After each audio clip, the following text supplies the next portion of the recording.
Yeah, I mean, they also have the turn evil, right, by the Holy Paladin. It's actually an ability that I almost forgot exists because you barely ever see it, right? It's like a fear that only works on undead mobs. So it actually works on these, which when I told our paladin, can you just, there we go. He's used it on one of the mages, but it got broken by 1 dot, so a frostbolt is going through. Very unfortunate. Oh no, Amarth isn't 5%. Everyone's just dropping low. Ashad is the only one alive. I think they're going to be wiping. Oh my god, there's going to be a full team wipe. Ashad somehow is still alive. I don't know how Ashad is still alive, but he's not going to be able to do it. 1%. Oh my god. Oh my god, he did it. Ashad is a literal god. That's why he's an MDI champion. I cannot believe Ashai just soloed this boss with all the ads alive. That's why he's an MDI champion, that was actually incredible. Yeah, this is actually why he's a champion. That was insane. Wow. I thought there's no way he can do that. So Lip has Celestial Alignment. Fired Up has his Combustion as well.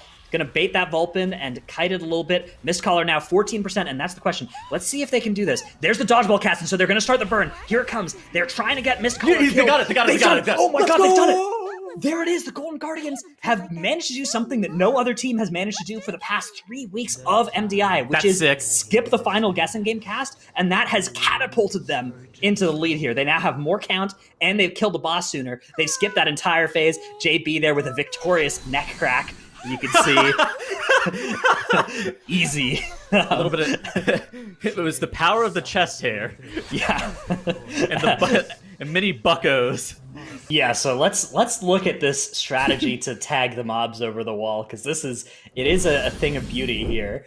So we have the druid is going to be the person who does it, right? And they enter travel form. You wild charge to get that momentum and that altitude, and then you get the levitate on you while you're midair, and you land this very easy, very reproducible. You have like 5 extra yards of wiggle room when you do the strategy like this. There are other ways that you can do this that don't rely on that combination of abilities, but the nice thing about this one in particular is that it's so reproducible. It's so easy. And there are other spots where you can try and do it by yourself, but because of that levitate, you can just make it 100% reliable to get that tag.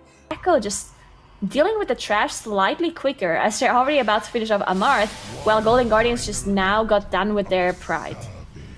It looks like Golden Guardians are actually gearing. Oh, that's sick! the multi-seater mount grip tech. That's actually so smart. So helping your friends get past terrain like that. Good job using that priest utility. I'm sure Jack is smiling somewhere. Oh my gosh! And Perplexed had the #1 seat with 11 minutes 38 seconds. So. Yeah. You can tell how fast and how quick this dungeon is going to be done. 11 minutes 38, which is just incredible, right? So you can see a skip coming in by Perplex here as they're just running past all of... Yeah, Ryzen is in combat. They don't have a Shadow Melt on Ryzen, so I have to get him up here. Looks like Swag is just out of...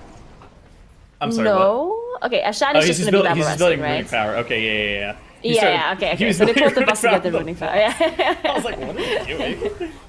Yeah, this is more of like a big picture thing, but I think it's really funny how strong Holy Paladin is in the context of the overarching MDI meta for the past few years. Night Elf Shadow Meld has been such a powerful tool for so long that people have been incredibly hesitant to run certain classes that couldn't be Night Elves in general. And the funny thing is, Holy Paladins are so strong that teams are now committing to doing skips where you'll just say, well, we need Shadow Meld for this skip. How are we going to make Holy Paladin work? And the answer is just kill the Holy Paladin and res them. It's just like, you'll take the 5-second plus res time loss now just to have that damage in your group. And I think it's kind of hilarious how ridiculously unbalanced Holy Paladin is in this certain aspect of the game. But fortunately not going to happen for them. Their only real hope to even have a chance of coming back to this dungeon is for Obey Alliance to catastrophically wipe on this pull. And to be honest, they're going for the hardest iteration of this pull possible. No Kyrian Spear, no Prideful. All they have is the Bloodlust. But, we've seen so many teams be able to pull this off before. Let's see if they're able to pull it off here. I think that, we've seen a lot of issues in the past, but it's also been a lot of issues with Disc Priest, right? And I do actually think that one of the biggest advantages of the Paladin is right here. Without the Kyrian Spear, they do still have Bloodlust, but they have that Ashen Hollow. Look at how much damage Hollow is doing right now. He's over 18k DPS, and he makes this pack go exponentially faster too, to the point where it's like we don't really have any issues with being able to deal with this pack damage wise. No, never Oh, mind, full that heal. breaked, The two of them breaked, full heal. breaked. Oh my god, no. No. This is a wipe. Which died? Which Oh one died? my. Klotos died! No! The worst one died! Zyro! The Klotos died! Oh my. Oh! So now, all of the angels have the pulsing AoE! Oh my god! Oh man. Now they did this last cup. This is a little bit scary here, pulling both packs of usurpers at the same time. Because with these usurpers, what they actually end up doing is if you are not in melee range of them, they can cast spears. So what they're doing is they're having now be the only one in line of sight of any of them. They're going to drop a ring of frost so everything runs up next to each other. And yeah, they're still hurling in the back there, but with the grip sigil, they should be totally fine. Yep, now everything's stacked up nice and clean. They have the silence sigil going out. Shouldn't be any major issues. Perfect execution. We saw a little bit of problems with that pull a couple weeks ago. So good to see that they've cleaned that up here. If something goes wrong, like if you die and you release, you're immediately in combat with the gauntlet area. So that means you cannot actually skip that trash pack, and it can cause some huge issues if things go wrong. It's really, really hard to recover from any sort of multiple death scenarios in that gauntlet area. So we'll have to see how Piani is handling that as they're looking to do a pull here, or they're just gathering. They're probably waiting for Rentari to pick up the shield, I guess. Yeah, and this is going to be very important how they choose to manage this. So it's going to be Ring of Frost. My suspicion is they're going to pull stuff from both sides here. And yeah, that's exactly what they're going to do. The Ring of Frost is letting them group everything up. And they have all the trash from the third boss room, plus this first little pack in the hallway here. And they've got it all grouped up, all in the AoE here from Dr. J. Dr. J not carrying the single target on the boss, as instead is saving all of his damage here for this massive AoE, and they get the benefit of this shield now as these mobs are getting low, as they're getting bolstering sacks on them. A lot of extra damage, but they have that shield to survive some of it. They need to stop these Rack Soul casts, though. A lot of casts coming out now. You can see the knock coming out from clicks, preventing too much of the damage. They're going to line of sight there. Beautiful work here, making this pull possible, because this is a very deadly pull with 5 stacks of bolstering on all of these remaining mobs. How they are going to be dealing with the necrotic for this first pull. All right, so neither. Okay, so actually there is a difference in what's actually going on here. Skylark for Obey Alliance is not using that bop. Oh gosh, whereas on the side of the Golden Guardians, they actually are using that. Oh, okay, that's interesting. The alter time. So they bopped Fired Up, and Fired Up was pulling all of those mobs, and then he altered time all the way back. Yoda almost dies. First global of those mobs meleeing him. He dropped so incredibly low there. Yodo's under so much threat. You can see that Darkness Legendary actually pop there. That's something that he's running. A little bit of a strange choice, or a different choice than a lot of the other tanks have been making, but it looks really strong here as there's all that AoE damage coming out as well. There's actually so many good Vengeance Demon Hunter Legendaries as well, and this, I think, is a really great dungeon to break out that Darkness proc one, and you can see things have actually worked out very well for Golden Guardians here. Javelins, those kind of things. But now the dungeon is underway. You see immediately DGS doing a pull of pretty big size, and Sloth also. Oh wow! Goodness. Oh, Sloth okay. So Sloth doing the exact in. same thing. Yeah, Sloth actually does the exact same thing as we saw previously from other MDI weekends, where they're pulling all of the trash on top of Blightbone. They're going to end up spawning their 20% pride here. They got that trash killed instantly. That's really fortunate for them. So now the most dangerous part is definitely this manifestation of pride. They can activate that Kyrian Goliath to be able to get them the Anima Exhaust, which by itself, they're going to stack up as a group. They drop that AMZ. Basically, as soon as they get this Anima Exhaust, it's going to pulse AoE damage and healing, be able to kill off the pride basically by itself, and keep the group topped up. This is really, really good for Sloth Nagura. That was so well done. I'm actually so impressed by this pull. I am so impressed. This is a pull this is a pull that we saw Echo attempt to do and fail. Echo actually had a full team wipe to this pull because they didn't manage to pull it off, and no other team has even attempted to do this. As you see, DGS, they pulled the trash before, they procced the pride, and then afterwards they engaged the boss. And Sloth just did the same pull as Echo, failed to do, and they pulled it off perfectly. As they're even pulling more trash on top of Blightbone now, because they have the Kyrian buff from the Goliath, they now actually managed to pull even more trash. That's the thing, right? They have the cooldowns for the AoE and they have the gargoyles for the single target, which is just a really nice way to shift between damage profiles throughout the dungeon. Of course, I said that was a power infused combust, but they were actually saving the power infusion for the pull they're about to do now, and they might even give it to the paladin, but it doesn't look like his wings is up, so they might not be doing that. Probably just go on the fire mage. But here we go, all of this trash being pulled onto the boss. You see the sigil of misery being used to keep mobs in place as well while they stack everything up, and now that everything is right on top of each other inside that ring of frost, the AoE cooldowns will come up, the combust will be used, and look at the burst damage coming out of I'm Fired Up here, easily topping 125k DPS in that combust window with the new legendary, just allowing for more burst damage. Absolutely insane. And now, should they choose to, and yes, it looks like they are going to, they're going to pull the rest of the trash on top of the boss, pop all of their cooldowns with the prideful buff that they just got, and be able to blast through everything. And they have everything available here. They have the power infusion with the combustion. They have the Army of the Dead, the Dark Transformation just now coming up for Lip as well to help burst down the single target damage. And man, that was just perfect execution from Golden Guardians here. All they have to make sure they do is get most of these slimes that are metamorphosing, and they do. JB still won't go down to those casts, and they're on to the second phase just like that, while also dealing with all the trash in the room. That's how you got to do it in the MDI. We saw how Divine Field is actually dealing with this last boss room, and it looks very risky, but also very pretty, as he's just jumping into the middle of all of these trash packs and just gathering them all up in the middle area in that pool.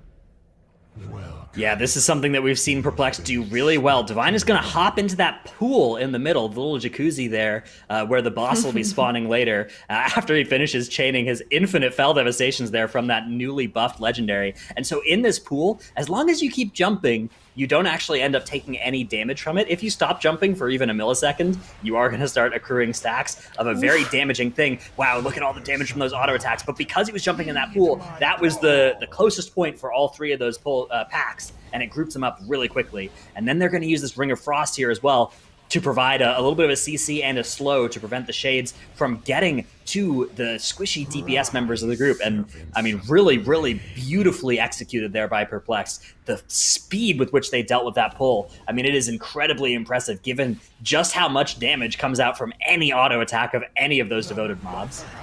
Maybe there was like a second tier needed Dillage or something that we didn't notice that there was. Maybe, yeah. So if that's the case, then the fact that they only lost 9 seconds to gain that extra count on the first boss split is pretty impressive, actually, and pretty good news. Oh, look at this! Hold on.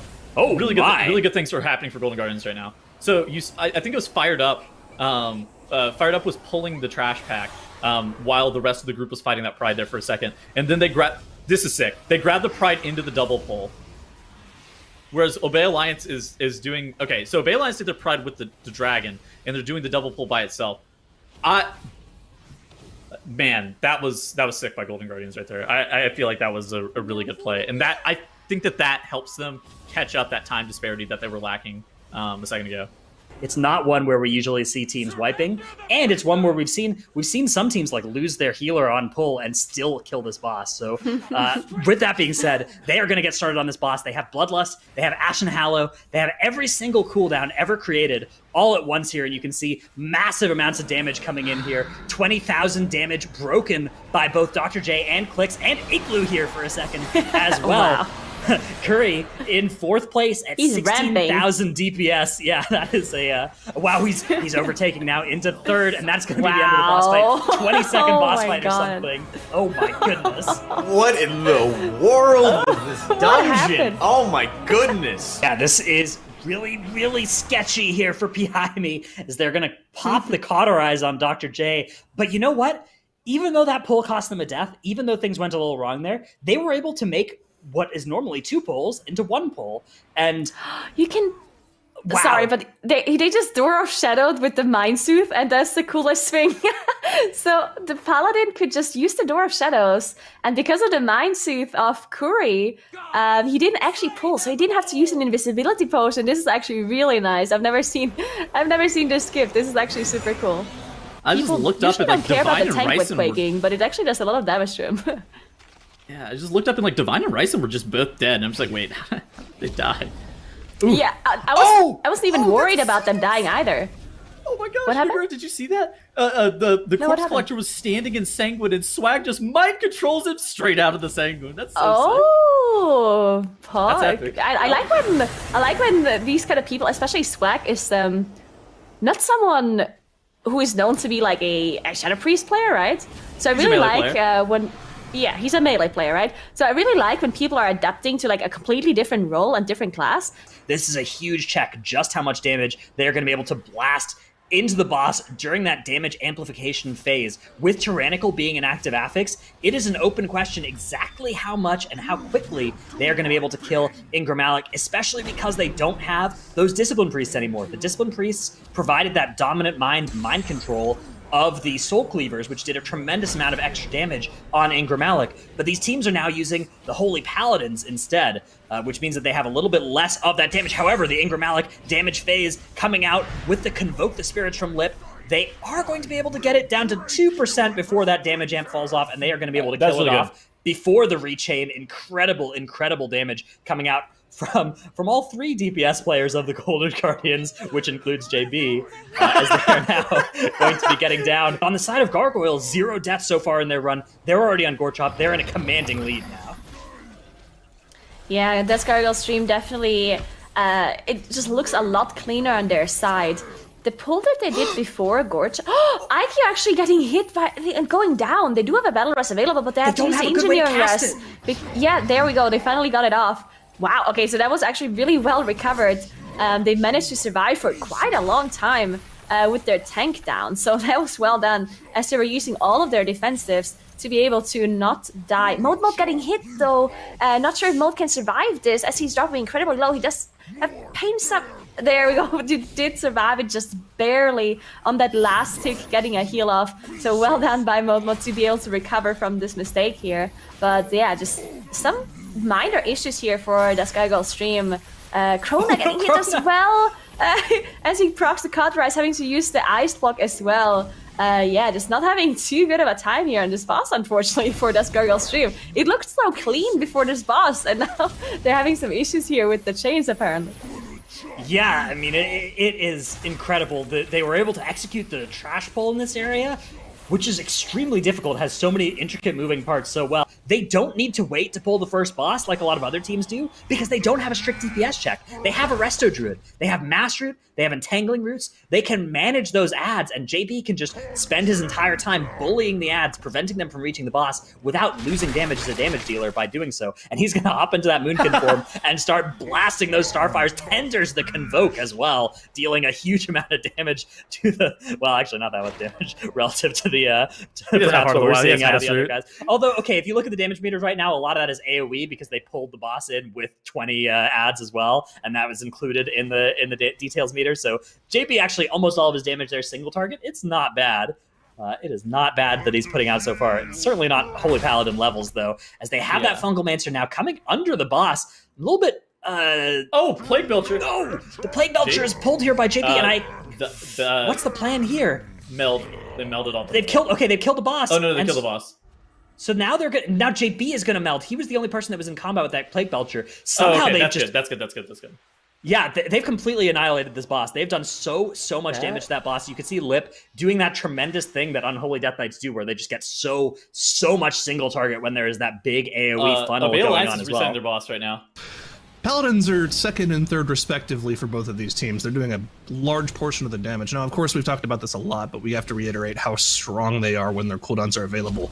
But it's not that often, right? They rely on Ashen Hollow, the Vinther ability, which is a 4-minute cooldown. So pretty much every 4 minutes, your group can just deal with whatever. So they have that kind of lined up for certain pulls in the dungeon, and you'll really see them kind of explode into power whenever they have those abilities off cooldown.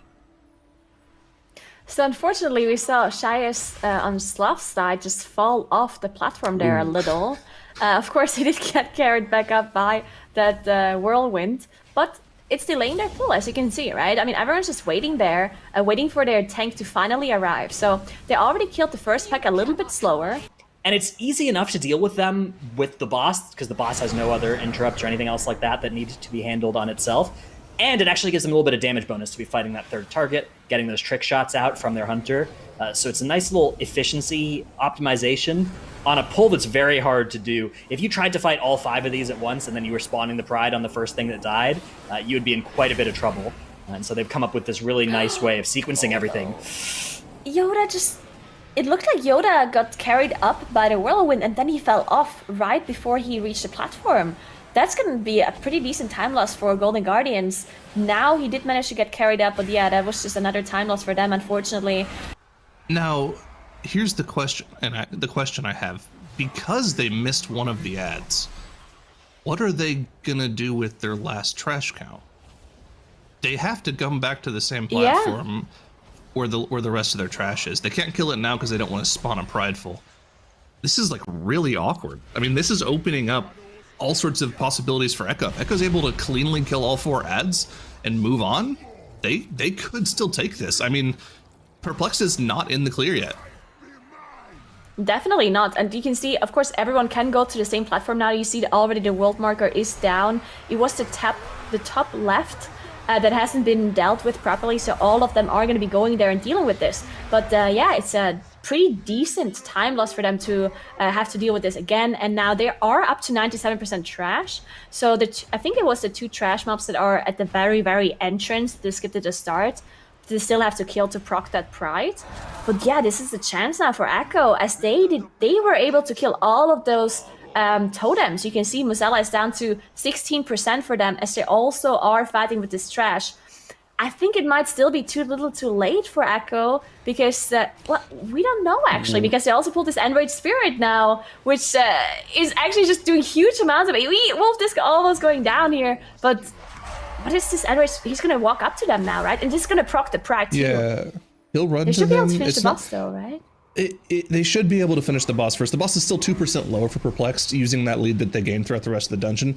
The second Enraged Mask cast goes off, and we know that Enraged Spear off in the corner is pretty low. A Shine and Swag end up both going down. That's another 10 seconds on the board for them. The death counter is even across both. They still have to chew through 2% of the boss's HP. They need to use their battle reses here, otherwise they're going to be in trouble. But Echo's wiping too! What is going on?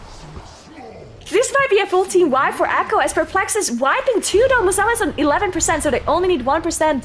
A Shine, they managed to get the rest on a Shine. But they have the Pride as well, as they finish off this Inspired. A Shine is getting up Ryzen, so they might be able to survive this and finish off the boss. But this boss has so much HP, and 1% could mean so much, as they now finish off the boss, and they somehow managed to win this.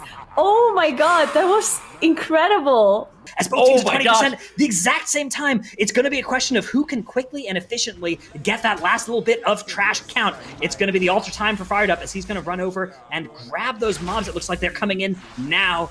They need to make sure that they can kill this. Golden Guardian's gonna kill this boss first, Stratnos. Yes, they are. But the trash is coming in now already for Obey Alliance. Does Golden Guardians have their trash pulled yet? They only need to kill one of these larvae, I think, whereas Obey Alliance needs to kill multiple. So that is a drawback. As you can see, they're having to deal with that mechanic as well. The Mind Lock. Tradova dies for both teams. Who is going to get this count first? Who is going to do it? 98%. There it is, 100 for both teams. Oh my god! We'll have to wait for the official time. What? We gotta wait for that official time on that one. It looks like it would be Obey Alliance, but we need to double check on that one. That is just obscenely close between both of these teams. Wow. And it's the Golden Guardians! Really? It looked like Golden Guardians killed their one larva before Obey Alliance was actually able to get their 2 or 3 down. If you just looked at how they killed them, that was... You said it when we were coming into the boss, that was going to be a nail biter, but I think that's probably the closest match we've ever had in the history of the MDI. That was crazy. Yeah. That is actually ridiculously insane. Less than 13, 1 second. 20... Okay, so our official timer is that Golden Guardians won. Both of them were at 13 minutes and 20 seconds, but Golden Guardians was a third of a second ahead and did take that victory. Golden Guardians, that is insane. 13:20 with 0.02 of a millisecond. Obey Alliance with 0.369 milliseconds. Yeah, and I mean, we've had a lot of conversations about, whether or not one comp is better than the other. But the thing you really have to look at here is the numbers, right? The comp on the right has only had 3 deaths in this dungeon. The comp on the left has had 16 deaths in the dungeon. If you just look at the numbers, you can see that the comp on the right is clearly better. And I think one of the things that really helps that out is that Aikio, the tank for Does Gargoyle Stream, looking at his profile here, he's actually kind of built for damage here. He's got the Stone Legion Heraldry on instead of a second cheat death trinket. He's also playing that Spirit Bomb build, trying to do as much damage as possible. And what that allows your healer to do is actually play a healer build, so that if they do wipe, it actually is the healer's fault 99% of the time. I think you got the numbers all wrong. I do think that 99% of the time it's not the healer's fault, and the tank is supposed to be building tanky and not be built for damage, right? So I totally think that Golden Guardians is doing it correctly, and Dusk Gargoyle Stream is having a really, really bad time. Even if they win this game, I would still say that they're just doing it wrong, because, I mean, if you're looking at the numbers, then it's 99% of the time not the healer's fault. Grum. Whenever you watch Now do any sort of live runs on his Blood Decay, then this is exactly how those runs look like. So I think they're doing a good job now. What do you think? They're doing a fantastic job. I completely agree with you. Excellent execution here from both teams. I mean, just exquisite, honestly. I couldn't ask for anything better than this for our final match of this season, of the normal season of MDI. I'm going to go ahead and choose to believe that Gorchop is dead for Golden Guardians, and they're keeping this incredibly close with Zav now below 30% as Does Gargoyle Stream engages with their final Prideful. Of course, once they finish off this Prideful, they'll be able to go upstairs and burst down that final boss in sub 30 seconds and deal with the rest of their trash percentage. And Golden Guardians, man, they're really keeping it close here, right? Getting Zav down below 10%. They've cut back so much in this dungeon, right? Right? Yeah. Yes, maybe. Yes, great. Yes. Let's go. This is a great dungeon.